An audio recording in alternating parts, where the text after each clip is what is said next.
올해는 흔히 찾아왔던 태풍이나 기상이후로 인해서 지어놓은 농사가 한꺼번에 피해를 입는 경우가 적었던 것 같습니다. 모든 것이 하나님의 은혜죠. 농사뿐만 아니죠.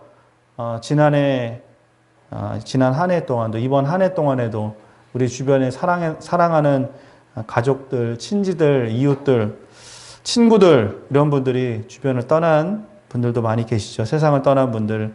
또 심각한 상해로 인해서 병원에 여전히 입원하신 분들도 계십니다. 어떤 분들은 삶이 너무 고통스러워서 잠 못 드는 분들, 정말 인생에 대해서 회의감을 가지고 살아가는 분들도 계실 텐데, 여기까지 우리를 인도하신 선하신 하나님의 우리를 향하신 그 사랑을 기억하는 또 추석 감사의 시간이 되기를 소망합니다. 순풍과 역풍을 맞으면서 살아가는 게 우리의 인생이죠. 삶이 네모난 사람도 있고 삼각형, 세모난 사람도 있겠죠. 그런데 시간이 지나고 보면 하나님을 경험한 사람들은 대부분 어떤 도형으로 바뀌냐면 동그랗게 바뀌더라고요. 하나님을 몰랐을 때는 내가 내 삶의 주체고 주인공이기 때문에 내가 해야 돼요. 그러니까 내가 모든 것들을 주장하고 되지 않으면 또 내가 책임을 져야 되고 얼마나 고단하고 힘든 인생입니까? 그렇죠? 내 얼굴이 예전에 그 모습, 예수님 알기 전에 내 모습을 내가 사진으로든지 기억으로 생각한다면 지금 모습과 아마 많이 달라져 있을 거라고 생각이 듭니다. 예수님을 알고 나니까 내가 하는 것 같은데 내 뒤에 하나님이 계셨어요. 내 노력으로 되어진 것 같은데 말씀을 보니까 하나님이 나의 삶을 이만큼 허락해 주시고 용서해 주시고 품어 주시고 기다려 주셔서 내가 여기까지 왔다라는 것이죠. 오늘 저는요, 인생 역전을 이룬 한 사람을 소개하고자 합니다. 그 사람은 바로 요셉입니다. 오늘 본문 말씀 47절에 보니까 7해 풍년이 들었다라고 나오죠.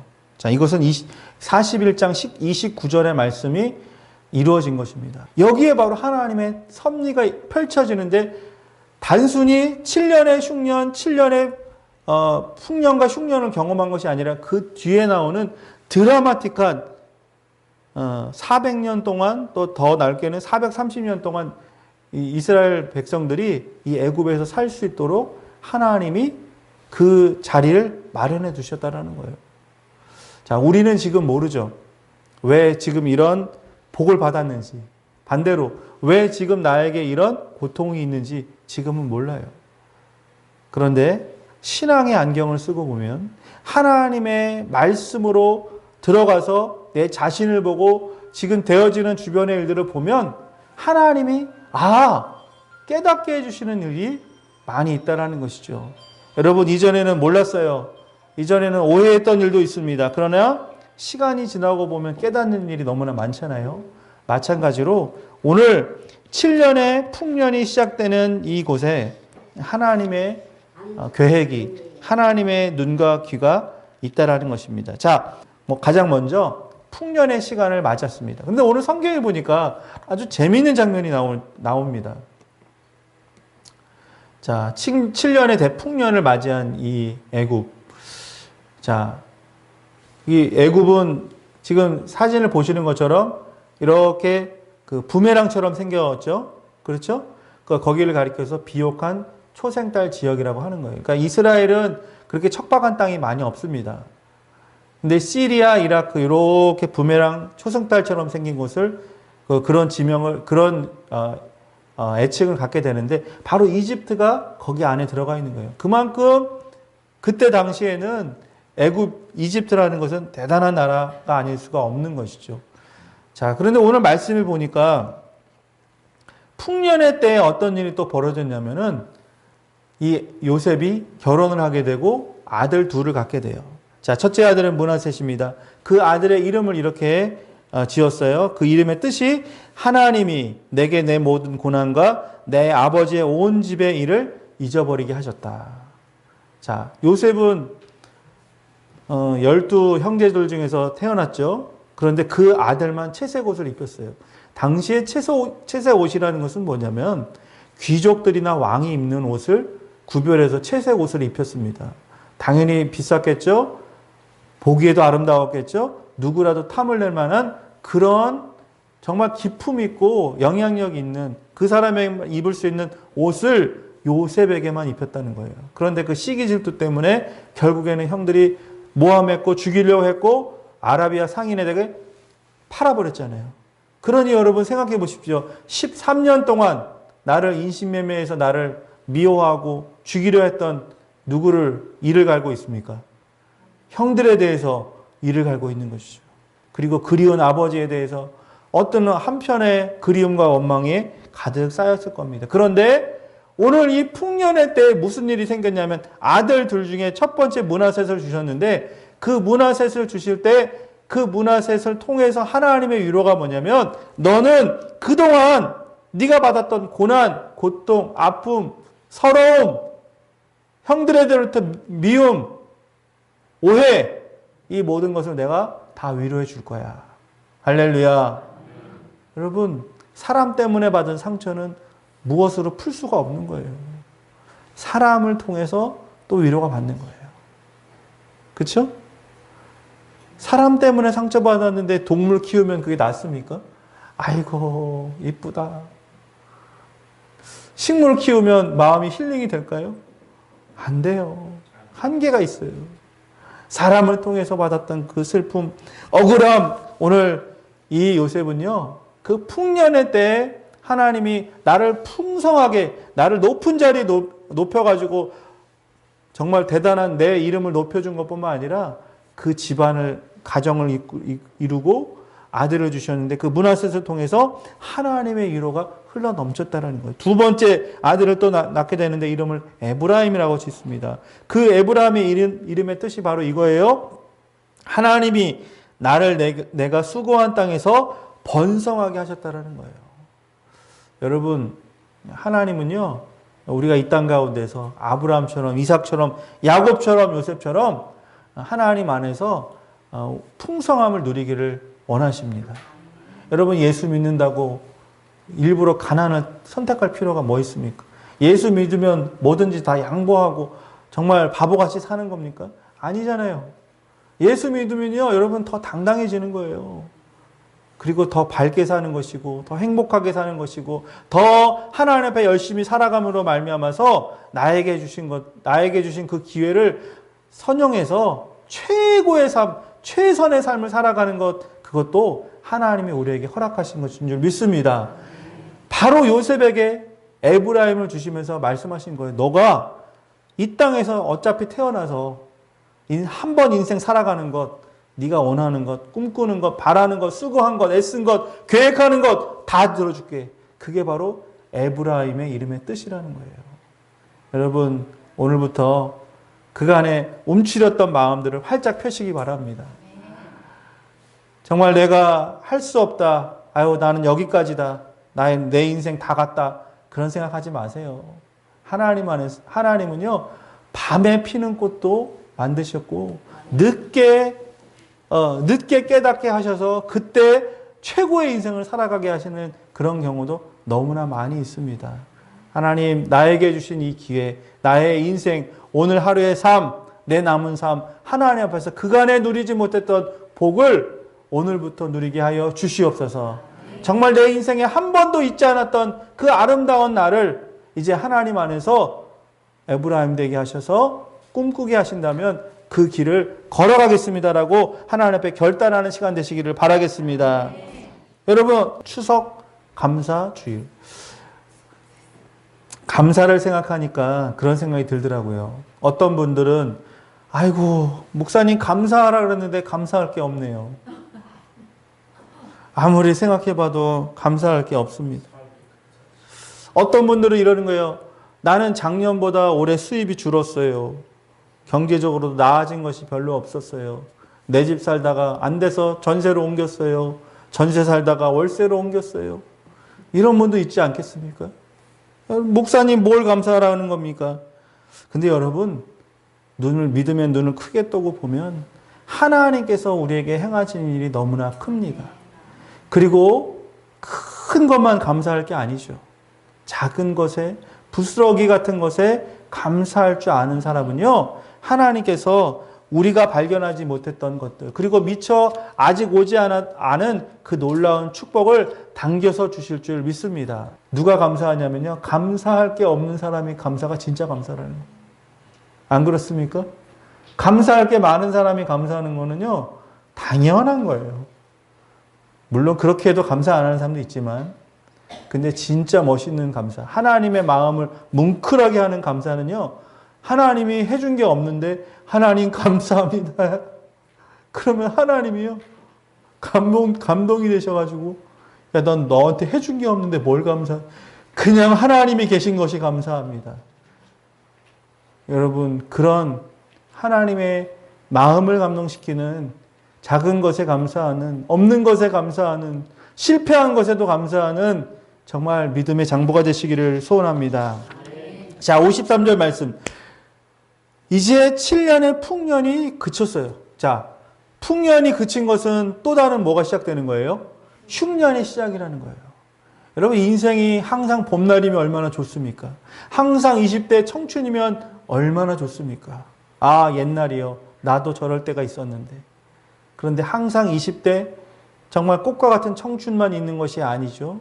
늘 건강하고 잘 나가고 떵떵거릴 때만 있으면 좋았겠지만 오늘 이 7년의 풍년이 그칠 때가 온다라는 거예요.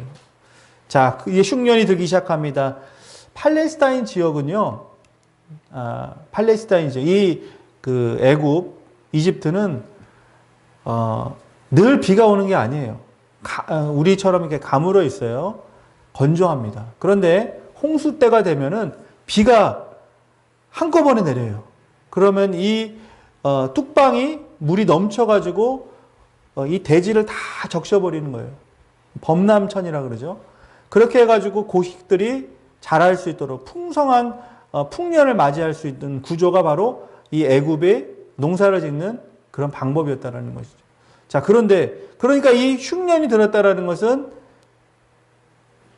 말하자면 비가 내리지 않은 것이죠. 하나님이 하늘을 막아가지고 이 애굽에 비가 내리지 않도록, 또 애굽뿐만 아니라 그 지역 전체에 비가 내리지 않도록 하나님께서 막으셨다라는 것입니다. 여러분, 하나님이 우리에게 많은 것을, 복된 것을, 또 우리에게 기회를 주시는 분이십니다. 그러나 때로는 흉년도 허락해 주시는 분이라는 것을 인정해야 된다는 거예요. 여러분, 하나님은 우리에게 복을 주시는 분도 맞지만 때로는 우리에게 고난도 아픔도 주시는 분이라는 것들을 우리가 인정하지 않으면요, 때로는 우리의 신앙생활에 브레이크가 걸리는 거예요. 아, 교회 잘 다니면, 예수 잘 믿으면, 교회 봉사 많이 하면 하나님께서 승승장구하고 무병장수하고 정말 모든 게 다 만사형통한다 그랬는데 왜 나이가 뭐 이렇게 아프지? 왜 우리 집이 망했지? 우리 자녀들이 왜 안 되지? 그렇게 생각하면 안 된다는 거예요. 하나님이 7년의 대풍년을 허락하셨지만 그 예언대로 흉년도 시작되었다는 것입니다. 여러분, 그러나 이 흉년이 시작됐다 그래서 이 애굽의 사람들이, 바로나 요셉이 걱정을 했을까요? 걱정했습니까? 성경에 보면 어디도 걱정을 안 해요. 오히려 다 당당해요. 아, 올 게 왔구나. 준비된 사람은요, 모든 것에 있어서 그 풍요 가운데, 풍성한 가운데 더 겸손함으로 엎드리고 예비가, 준비가 철저한 사람은 고난이 오면 오히려 그게 기회라는 거예요. 여러분, 우리 IMF 때 얼마나 힘들었어요. 우리 어르신들. 직장생활, 사업하시는 분, 은행에 그 대출 받으시는 분 얼마나 힘들었어요. 그렇죠? 다 그냥 하루아침에 그 큰 회사들, 대우, 뭐 대기업들이 줄줄이 망해가지고 실업자들이 몇백만 명이 생겼던 그때가 있었잖아요. 근데 여러분, 그 위기 아닙니까? 흉년 아닙니까? 그런데 그 중에 오히려 잘된 사람이나 기업들이 또 있다는 거예요. 예측을 한 거죠. 아, 이렇게 어려움이 올 것이다. 아, 이 어려움이 왔을 때 우리 기업이나 우리 사업이나 우리 개인은 어떻게 돌파구를 만들어 갈 것인가 딱 준비가 된 사람은 오히려 국가적인 또 개인적인 위기가 왔을 때는 오히려 전화위복의 기회가 된다는 거예요. 여러분 삶이 지금 어려우십니까? 지금 고난스러우십니까? 앞이 보이지 않으십니까? 흉년을 맞으셨다고 생각하십니까? 오히려 그것을 기회로 삼으시기 바랍니다. 이게 기회구나. 병원에 가보니까요, 누워 계신 분들이 많이 계신데, 아파서. 근데 거기서 다 어떤 분은 막 수술도 하시고, 막 진짜 죽음을 오락가락 하시면서 사경을 헤매시고, 회복하시고, 이제 가망이 없습니다. 3개월 남은 이런 분들도 많이 계시더라고요. 근데요, 병원에 가보니까 희한한 일이 있는데 뭐냐면, 그렇게 전도하시는 분이 많이 계시더라고요. 쪽지 하나 가지고, 교회 주보나 전도지 가지고 다니시는 거예요. 그런데 그분들이, 아유, 됐어요. 나 바빠요. 아니, 나 이따 밥 먹어야 돼요. 이런 분들이 없이 받아들이시더라고요. 단 5분이라도 복음을 들으시더라고요. 왜냐하면 내가 죽겠으니까. 내가 내 생명이 지금 위급하니까. 오늘은 살지만 내일은 장담 못하니까. 그러니까 들을 귀가 생기시더라고요. 그분들은 지금 흉년을 맞은 거예요. 지금 죽음의 위기가 닥친 거예요. 그런데 오히려 그것이 퇴원하고 나서, 몰라요 그분이 퇴원을 했는지 안 했는지. 그렇지만 그 계기를 통해서 예수 믿고 병상에서 세례를 받으시고, 예수 안 믿던 분이 예수를 믿고, 그냥 건달처럼 믿었던 분이 정말 예수 믿고 신실한 하나님의 종이 돼서 교회에 섬기는 그런 분들을 많이 보게 됩니다. 여러분, 지금 당한 그 고난이, 지금 내가 처한 환경이 너무나 바닥이고 흉년이고 고통스럽다고 생각되신다면 그 기회를 오늘 이 7년의 흉년이 시작된 하나님의 신호탄으로 아시고, 자, 이제 내 신앙은 지금부터다. 이제 하나님 앞에서 더 엎드리고 기도할 때 주님께서 이 기회를 바꾸셔서 나에게 놀라운 축복을 주실 거다라고 하는 믿음의 소망을 가지고 살아가시기를 바라겠습니다. 여러분, 빌립보서 4장 19절 바울의 고백입니다. 함께 읽겠습니다. 시작. 나의 하나님이 그리스도 예수 안에서 영광 가운데 그 풍성한 대로 너의 모든 쓸 것을 채우시리라. 바울의 고백이에요. 여러분, 바울은요, 공부도 많이 했고, 그때 당시에는 누구도 쉽게 가질 수 없는 로마의 시민권도 가졌고, 미래가 촉망되고 종교적으로 사회적으로 성공할 수 있는 모든 것을 구비한 사람이죠. 그런데 그가 어느 날 다메섹 도상에서 예수님 만나고 이제는 복음의 전도자로 살아가게 됩니다. 그러면 모든 사람이 칭찬하고 인정하고 그 길을 열어줘야 되는데 오히려 돌을 던지고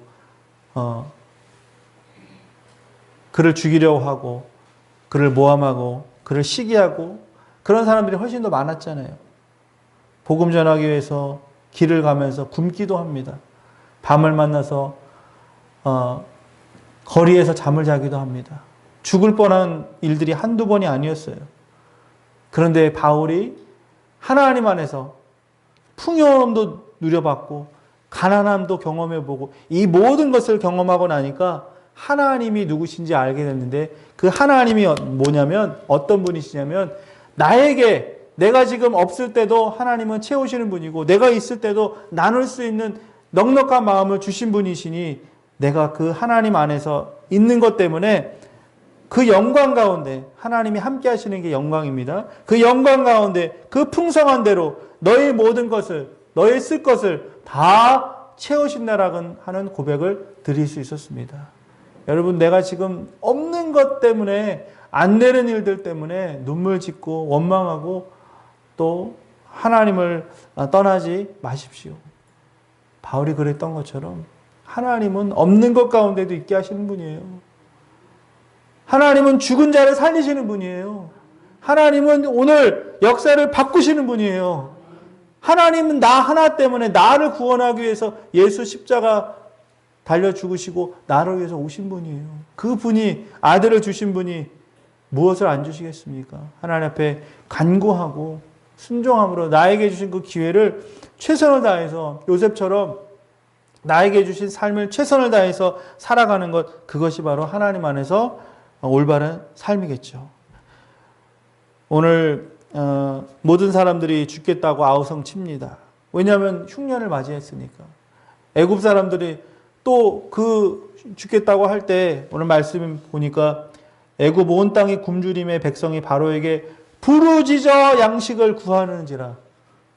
그렇지만 양식을 다 제값에 나눠주고 팔게 하고 굶주린 사람이 애굽 사람 가운데 없었습니다. 더 나아가서는 온 지면에 기근이 있음에 요셉의 모든 창고를 열고 창고를 다 열었어요. 그리고 더 나아가서 저 멀리 이스라엘에 있었던 야곱, 자신의 아버지 야곱과 그 형들이 오게 되는 계기, 그 문이 열렸다라는 것이죠. 흉년의 때에 그런 일들이 시작됐다라는 거예요. 하나님의 계획은 풍년의 때만 아니라 흉년의 때의 계획의 문이 활짝 열린다는 거예요. 하나님이 어디 계셔? 지금 나는 고통스러운데 주님은 어디 계셔? 아니요. 오늘 다른 사람들은 모두 다 죽게 되었는데 바로의 창고가 열린 거예요. 오늘 우리의 삶 가운데서 하나님은 반드시 우리 모든 것을 아시는 분이시고 필요를 채우시는 분이시고 그 영광 가운데 너희 모든 쓸 것을 채우시는 그 하나님을 바라보면서 나의 인생을 정말 나에게 맞이하고 있는 이 풍년을 잘 관리하고 또 다가올 수 있는 우리 흉년을 지혜롭게 이겨나가는 구함의 가족들 되시기를 바라겠습니다. 성경학자들은요, 이 7년의 풍년과 흉년을 마지막 때의 종말론에 적용해서 설명하기도 합니다. 성경에서 말하는 7은요, 단순한 1, 2, 3, 4, 5, 7이 아니에요. 완전수 하나님의 숫자를 의미합니다. 맞습니다. 단순히 이 7년을 풍년과 흉년이 있었다라고 해석하는 것은 너무나 좁은 의미입니다. 우리에게도, 우리의 인생에도, 이 시기에도, 이 역사에도 7년이라는 풍년이 모든 사람들이 다 예수 믿을 만큼 풍성한 시간들이 있어요. 그럼에도 불구하고 예수 믿지 않으면 7년에 대해 흉년처럼 대환란처럼 그런 기간들이 반드시 있는 것은 우리가 자명한 사실이라는 거예요. 우리 인생 가운데 그런 흉년이 오기 전에 하나님을 열심히 믿으시고 하나님 안에서 구원받으셔서 그런 대환란의 시기의 가운데도 넘어가게 하시는 은혜, 또 이 세상 가운데서 살아갈지라도 하나님이 주신 은혜로 넉넉히 이 환난과 흉년의 시간을 이겨낼 수 있는 믿음을 달라고 기도하는 구함의 가족들 되시기를 바라겠습니다. 마지막으로 시편 50편 15절 말씀을 함께 읽겠습니다. 시작. 환난 날에 나를 부르라. 내가 너를 건지리니 내가 나를 영화롭게 하리로다. 아멘. 어떠한 환난 가운데도 주님의 이름을 부르십시오. 하나님, 나는 힘들어요. 고통스러워요. 외로워요. 비굴해요. 비천해요. 살고 싶지 않아요. 오늘 시편의 기자가 환난 날에 주님을 부를 때 내 마음에 있는 것, 지금 내가 가지고 있는 상황, 내 모습 이대로 주님 앞에 부르짖어 아랠 때 하나님은 모든 것을 우리에게 주시고 또 지금의 환난과 역경 고난을 넘어갈 수 있는 힘을 주시리라 믿습니다. 오늘 추석 감사 예배 하나님 안에서 내게 주신 그 은혜 잘 간직하시고 지금 받은 복 여러분 그냥 떠내려보지 마시고 잘 간직하시고 영적인 창고에다가 잘 간직하셔서 그 어떤 어려움에 어느 때 정말 신앙의 어떤 고난의 시간에 내가 그때 받은 은혜 기억해가지고 내 스스로도 또 내 주변의 사람들에게도 정말 하나님의 살아계시고 하나님 앞에 부르짖어 기도할 때 응답하시는 좋으신 하나님 우리가 함께 믿고 나아갑시다라고 권면하여 우리 모두가 가정의 구원 또 이 지역사회 또 이 구한마을 전체에 다 모두가 예수 믿는 그런 놀라운 축복의 때가 오기를 소망합니다. 우리 함께 기도합니다. 하나님